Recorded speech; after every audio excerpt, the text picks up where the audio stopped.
Ассаляму алейкум, менің YouTube каналыма қош келдіңіздер. Менің каналыма тіркеліп қоюды ұмытпаңыздар.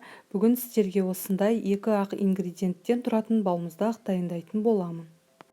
Бізге қажетті заттарымыз 20%-ық сметана және де варенка, формамыз және де бетін әрлеу үшін малина қажет болады.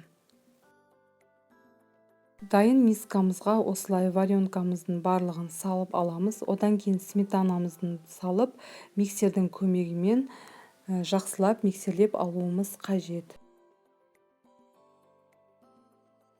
Дайын болған массамызды осылай формамызға құйып аламыз. Одан кейін 4-5 сағаттай бізге морозильнигімізде ұстауымыз қажет болады.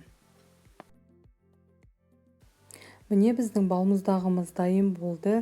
Өте оңай әрі қолжетімді заттардан дайын болады. Өздеріңізге және де балаларыңызға ұнайды деген ойдамын. Міндетті түрде жасап көріңіздер. Менің каналыма тіркеліп қоюды ұмытпаңыздар. Барлықтарыңызға ас болсын.